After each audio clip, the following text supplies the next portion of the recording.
ഒരു 25 പേരുണ്ടെങ്കിൽ ആ 25 പേര് പ്രതിനിധീകരിക്കുന്ന മണ്ഡലങ്ങൾക്ക് തിളക്കം ഉറപ്പായിട്ടും ഉണ്ടാവും. ആ തരത്തിൽ നല്ല മനവിരുദ്ധം കരവിരുദ്ധമുള്ള നേതാക്കളെയാണ് ഞങ്ങൾ ഇത്തവണ നിങ്ങൾക്ക് മുമ്പിൽ കാഴ്ചവെക്കുന്നത്. അവരെ എല്ലാവരെയും കേരളം അനുഗ്രഹിക്കണേ എന്ന പ്രാർത്ഥനയോടെ ശ്രീ മുരളീധരനെ സംബന്ധിച്ച് പറയുകയാണെങ്കിൽ, ഒരു പാർട്ടിയുടെ കാര്യകർത്താവെന്ന നിലയ്ക്ക് ഞാൻ ബഹുമാനീയരായ മാനാർജിയെയും CKP, മുകുന്ദേട്ടൻ തുടങ്ങി അദ്ദേഹത്തിന് മുമ്പുണ്ടായിരുന്ന സംസ്ഥാന അധ്യക്ഷന്മാരെ എല്ലാം നല്ല സ്മരണയിൽ വെച്ച് പൂജിച്ചുകൊണ്ട് തന്നെ ഞാൻ പറയുന്നു, കേരളത്തിൽ ഭാരതീയ ജനതാ പാർട്ടിയുടെ സംഘടനാ ശക്തി വർദ്ധിപ്പിക്കുന്നതിന് 2 ടേമിൽ സംസ്ഥാന അധ്യക്ഷനായിരുന്ന ശ്രീ വി മുരളീധരന്റെ പങ്ക്, അദ്ദേഹത്തിന്റെ കരുത്ത്, വെറുതെ രാഷ്ട്രീയ പ്രവർത്തനം കൊണ്ടൊന്നും ഒരു പാർട്ടി അത്രയും ശക്തമാക്കി എടുക്കാൻ ഒക്കത്തില്ല. ജനസമ്പർക്കം, ജനങ്ങള് ആ ഒരു സംവിധാനത്തിലേക്ക് അടുപ്പിക്കുക എന്ന് പറയുന്ന കഠിനമായ പ്രവർത്തനം ഇതിന്റെ പിന്നിലുണ്ട്. അത് പിന്നീട് വന്ന കൃഷ്ണദാസനായാലും സുരേന്ദ്രനായാലും കുമ്മനം രാജേട്ടനായാലും ഇന്ന് ശ്രീ രാജീവ് ചന്ദ്രശേഖരനായാലും വലിയ ഒരു ഉറച്ച അടിത്തട്ടാണ്, ഒരു ഫൗണ്ടേഷനാണ് അദ്ദേഹം പണിഞ്ഞു വെച്ചിട്ടുള്ളത്. അതുകൊണ്ട് തന്നെ അദ്ദേഹത്തിൽ ഒരുപക്ഷെ നിങ്ങൾക്ക് പ്രതീക്ഷ അർപ്പിക്കാവുന്ന ഒരു കരുത്ത്, ഒരു പൊതു പ്രവർത്തകന്റെ കരുത്ത് അതിന്റെ പരമാവധി ഉണ്ടെന്നാണ് ഞാൻ മനസ്സിലാക്കുന്നത്. കഴിഞ്ഞ തവണ 2019 കേരളത്തിൽ നിന്ന് ഒരു ലോക്സഭാ അംഗത്തെ പോലും നൽകാത്ത അവസ്ഥയിലും അതിനു മുമ്പ്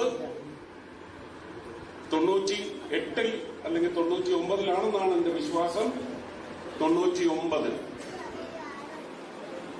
സ്വർഗീയനായ വാജ്പേയിജിയുടെ മന്ത്രിസഭയിൽ ശ്രീ O രാജഗോപാലിനെ കൊണ്ടുചെന്ന് അവിടെ ഇരുത്തിയെങ്കിൽ മധ്യപ്രദേശിൽ നിന്ന് തെരഞ്ഞെടുത്താണ് കൊണ്ടിരുത്തിയത്. മുരളിയെ കൊണ്ടുവന്നിരുത്തിയത് മഹാരാഷ്ട്രയിൽ നിന്ന് തെരഞ്ഞെടുത്തുകൊണ്ടാണ്. 2 പേരും പ്രവാസ ലോകത്തോട് ചോദിച്ചാൽ അറിയാം, ഒരു പ്രവാസി കാര്യ external affairs minister of state എന്ന നിലയ്ക്ക് ശ്രീ മുരളീധരൻ എന്തുതരം സേവനമാണ് ചെയ്തത്. ഇതൊക്കെ നിങ്ങൾ തെരഞ്ഞെടുപ്പ് വരുമ്പോൾ ഉറപ്പായിട്ടും താരതമ്യ പഠനം വേണ്ടെന്നേ ഞാൻ പറയൂ. പക്ഷേ ഇക്കാര്യത്തിൽ ഇവിടെ കഴക്കൂട്ടം മണ്ഡലത്തിൽ നിങ്ങൾ ഒരു താരതമ്യ പഠനം തന്നെ നടത്തണം എന്ന് ഞാൻ പ്രത്യേകം അപേക്ഷിക്കുകയാണ്. അങ്ങനെ വന്നാൽ താമര ചിഹ്നത്തിൽ വോട്ട് ചെയ്ത് നിങ്ങൾക്ക് ശ്രീ വി മുരളീധരനെ വിജയിപ്പിക്കുകയല്ലാതെ മറ്റൊരു മാർഗവും ഉണ്ടാവില്ല.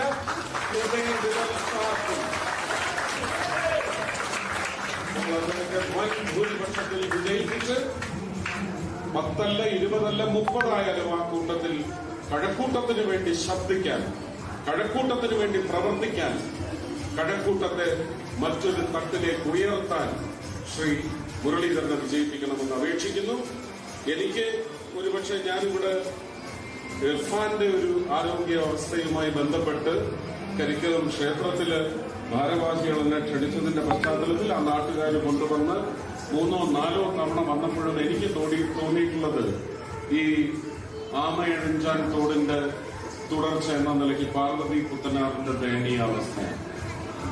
അദ്ദേഹം കേരള നിയമസഭയിൽ വന്ന് ഇവിടുത്തെ ഭരണത്തെ സ്വാധീനിച്ച് സമ്മർദ്ദം ചെലുത്തി ഒരു പദ്ധതി രേഖ തയ്യാറാക്കി കേരള സർക്കാരിനെ കൊണ്ട്, അടുത്ത ഭരണത്തെ കൊണ്ട് കേന്ദ്രത്തിലേക്ക് അയച്ചാൽ ഉറപ്പു തരുന്നു, ഇത് നിങ്ങൾ വിദേശ രാജ്യങ്ങളിൽ കാണുന്ന ഒരു മാതൃകാപരമായ ടൂറിസം ഉൽപ്പന്നമാക്കി ഇതിനെ മാറ്റുന്നുണ്ട്. ഞാൻ പ്രവർത്തിക്കാനുണ്ടാവും. എന്റെ പ്രവർത്തന കാലഘട്ടത്തിൽ അത് പൂർണ്ണമായും നടപ്പാക്കാൻ സാധിച്ചില്ലെങ്കിൽ പോലും അത് തുടങ്ങി വെക്കാനെങ്കിലും എനിക്ക് സാധിക്കും എന്ന് പറയുന്ന ഒരു വിശ്വാസം നിങ്ങൾക്കുണ്ടാവണമെന്ന് മാത്രം. ഒരിക്കൽ കൂടി വാഗ്ദാനമല്ല, നിങ്ങൾ ഇനി സ്വപ്നം കാണും. അത് യാഥാർത്ഥ്യമാക്കാൻ വേണ്ടി മുരളീധരനൊപ്പം, നിങ്ങളോടൊപ്പം ഞാൻ ഉണ്ടാവുമെന്ന് മാത്രം വാഗ്ദാനം ചെയ്തുകൊണ്ട് എല്ലാവർക്കും സ്നേഹം, നന്ദി, നമസ്കാരം. താമര ചിഹ്നം